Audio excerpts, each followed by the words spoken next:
friends, welcome to Meena Samayal. இன்னைக்கு நாம பார்க்க போறது ஒரு டிஃபன் கேட்டகரி வெஜிடேரியன் ஆம்லெட். இதுக்கு ஏன் இந்த பேர் நான் வச்சிருக்கேன் அப்படின்னு பார்த்தீங்கன்னா பார்க்கறதுக்கு அப்படியே எக் ஆம்லெட் மாதிரியே தான் இருக்கும்.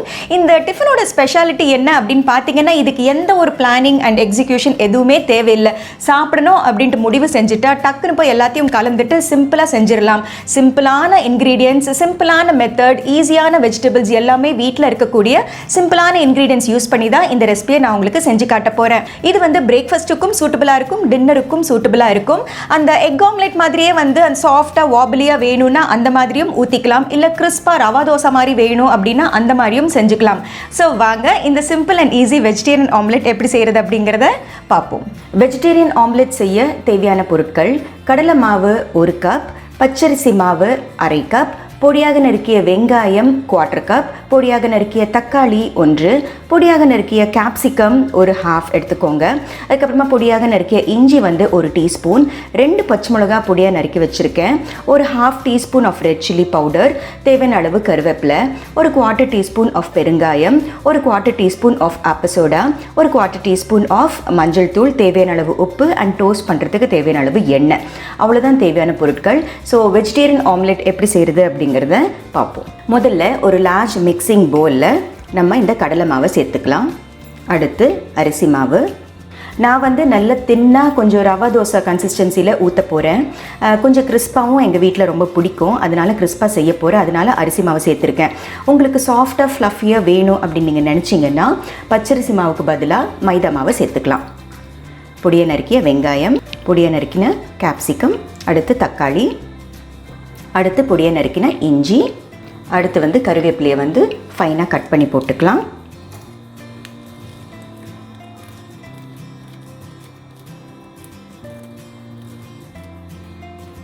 அடுத்து பச்சை மிளகா, பெருங்காயம், அடுத்து ஆப்ப சோடா, ரெட் சில்லி பவுடர், மஞ்சள் தூள், இதுக்கு தேவையான அளவு உப்பு.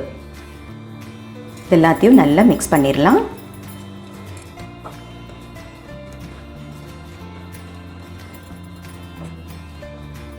கொஞ்சம் கொஞ்சமாக தண்ணியை விட்டு நல்ல தின் பேட்டரை வந்து நம்ம மிக்ஸ் பண்ணிக்கலாம்.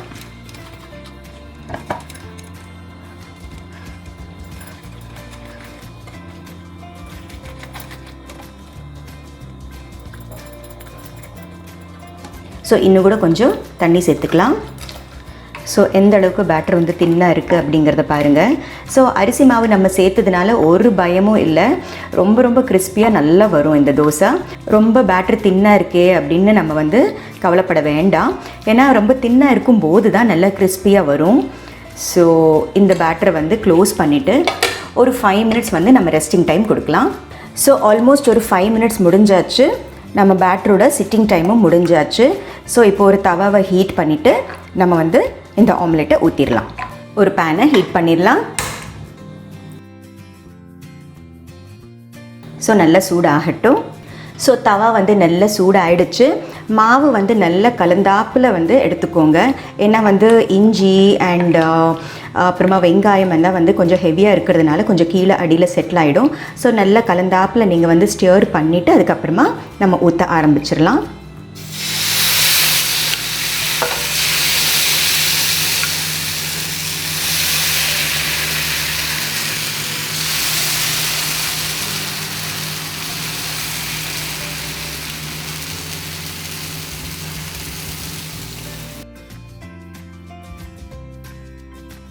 ஒரு செகண்ட் முடிஞ்சதுக்கு அப்புறமா வந்து நம்ம எண்ணெயை ஊற்றலாம்.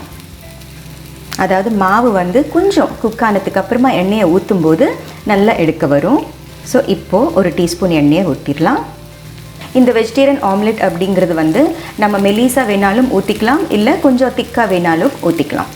ஸோ இந்த வெஜிடேரியன் ஆம்லெட் அப்படிங்கிறது வந்து கடலை மாவு இருக்கிறதுனால சீக்கிரமாக ப்ரௌனிங் வந்துடும், அதனால ஃப்ளேம் வந்து மாட்ரேட்டில் வச்சுக்கலாம்.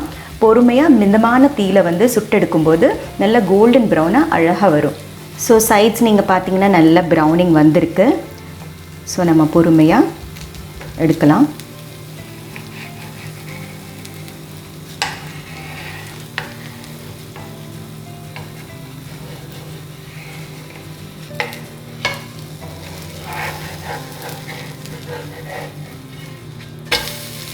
பாருங்கள் எவ்வளோ பியூட்டிஃபுல் கலராக வந்திருக்கு. மிதமான தீயில் வந்து பொறுமையாக சுட்டெடுத்தால் நல்ல கலர் வரும். ஸோ இப்போ 2 பக்கமும் நல்லா சுட்டாச்சு. இதை வந்து ஃப்ளிப் பண்ணிடலாம். பாருங்கள், பியூட்டிஃபுல்லாக வந்திருக்கு.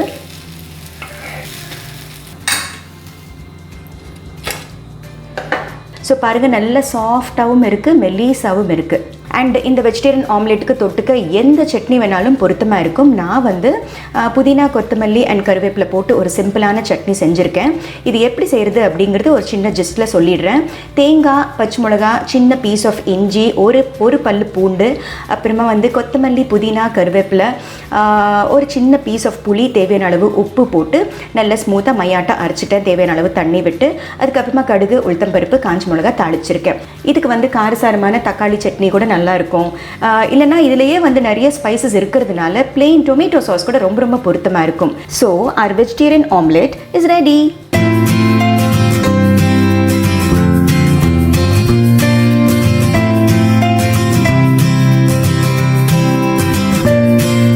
ஸோ இந்த simple and easy vegetarian omelette எப்படி செய்கிறது அப்படிங்கிறத பார்த்தீங்க இல்லையா?